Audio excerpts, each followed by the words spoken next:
अस्सलाम वालेकुम, मैं हूं शारिक नक्शबंदी। 4 जून को औरंगाबाद का नतीजा सामने आ गया।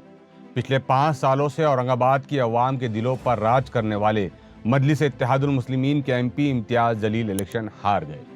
बिलखुसूस मुल्क की सबसे बड़ी माइनॉरिटी और औरंगाबाद के सबसे बड़े माइनॉरिटी वोट बैंक यानी शहर के मुसलमानों के लिए एक बुरी खबर है। लेकिन पिछले 5 सालों में जिस तरह इम्तियाज जलील ने शहर में अमन अमान को कायम रखने और सेकुलर वैल्यूज़ के साथ क़यादत का नमूना पेश किया, वो अपने मिसाल आप है। इलेक्शन में हार जीत होना तय होती है, लेकिन ज़रा सोचिए 40 सालों बाद जब इम्तियाज़ को मौका मिला तो उन्होंने बिरादरान वतन बिलखुसूस औरंगाबाद में हिंदुओं और मुसलमानों की राजनीति करने वालों को एक सबक ज़रूर पढ़ाया कि जब तुम क़यादत करते हो तो सिर्फ किसी एक समाज की नहीं करते, बल्कि पूरे ज़िले की और पूरे ज़िले की जनता की क़यादत करते हो। और ये भी साबित किया कि मुसलमानों में कायदीन की कोई कमी नहीं है, बस ज़रूरत इस बात की है कि इन्हें मौका मिलना चाहिए, और जब मौका मिला तो ये अपनी क़यादत का हक़ अदा करना जानते हैं। इम्तियाज़ जलील की हार से सेकुलरिज़म को चाहने वालों का हौसला ज़रूर टूटा होगा, लेकिन वो ये समझ ले कि जब तक मुल्क में या शहर में नफ़रत फैलाने वाली ताकतें मौजूद है, उन्हें उनकी शिकस्त देने के लिए आपको हमेशा जद्दोजहद करना होगी। जद्दोजहद इसलिए करना होगी कि आपको अपने शहर को और अपने देश को नफ़रत से पाक रखना है। जहाँ जहाँ नफ़रत पनपेंगी वहाँ तबाही व बर्बादी का आना तय होता है।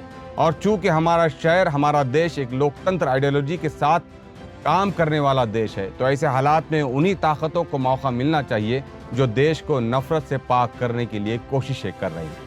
दौरान इलेक्शन कैंपेन भले ही इम्तियाज़ जलील पर कितने ही इल्ज़ाम लगे हो, लेकिन उन्होंने ये साबित कर दिया कि मेरी कौम एक प्लेट बिरयानी में अपने आईनी हक यानी अपने वोटों को बेचने वाली कौम नहीं है।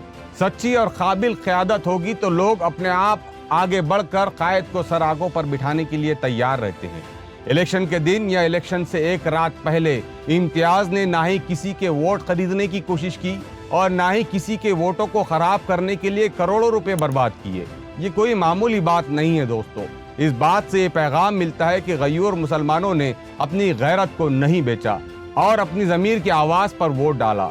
और यही बात मुस्तकबिल में जब नस्लों में ट्रांसफ़र होगी तो कोई सियासी लीडर ना आपके वोट खरीदेगा और ना ही आपके वोटों को ख़राब करने की हिम्मत कर पाएगा। इलेक्शन कैंपेन के दौरान सारी ताकतें इम्तियाज़ जलील के खिलाफ खड़ी थी, लेकिन इम्तियाज़ ने हार नहीं मानी। इम्तियाज़ जलील की टीम ने हार नहीं मानी। कहीं इनका मॉरल डाउन नहीं हुआ, बल्कि इम्तियाज़ जलील ने और उनकी टीम ने और उनके चाहने वालों ने पूरे इलेक्शन कैंपेन के दौरान इस बात की कोशिश की कि कैसे बीजेपी के नफरती एजेंडे से देश की और शहर की जनता को वाकिफ करवाए और देश और शहर में मुसलमानों की क़यादत को कैसे मजबूत बनाए, इसके लिए कोशिशें करती रही।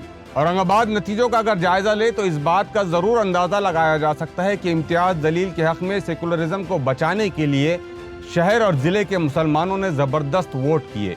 इम्तियाज़ जलील ने दिगर बरादरान वतन के लिए भी बहुत काम किए, लेकिन अफसोस जितनी उम्मीद थी उसका 1% वोट भी शायद इम्तियाज़ जलील को नहीं मिल सका। लेकिन इसका हरगिज़ ये मतलब नहीं कि वो दिगर बरादरान वतन सेकुलरिज़म को नहीं बचाना चाहते थे।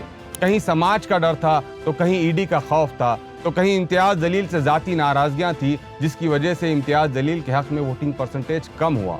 अब सवाल ये पैदा होता है कि आने वाले इलेक्शंस में कामयाबी के लिए क्या किया जाए, तो जवाब ये सामने आते हैं कि मुनज़्ज़म और केडर बेस्ड पॉलिटिक्स करनी होगी। इलेक्शन की तैयारियां कई महीने पहले करना होगी, वोटिंग परसेंटेज में इजाफा करना होगा और इन सबसे बड़ी बात कि अपनी क़यादत पर भरोसा करना होगा। तभी कहीं जाकर हम मुस्तक़बिल करीब में होने वाले इंतखाबात में जीत हासिल कर सकेंगे। मैंने अपने प्रोग्राम में इम्तियाज़ जलील को शाबाशी सिर्फ इसलिए दी कि वो डरे नहीं, हटे नहीं और ना ही झुके, बल्कि एक आला ज़र्फ़ी का मुज़ाहरा करते हुए जीतने वाले उम्मीदवार को गले लगाकर मुबारकबाद भी पेश की। तो इसलिए शाबाशी तो बनती है। आखिर में इन हालात को देखकर अल्लामा इकबाल का एक शेर याद आता है, गिरते हैं शहसवार मैदान जंग में, गिरते हैं शहसवार मैदान जंग में, वो तिफ़्ल क्या गिरे जो घुटनों के बल चले। अभी भी मौका है कि हमारे इत्तेहाद से हमारे आने वाले सियासी मंजरनामे को बदला जा सकता है।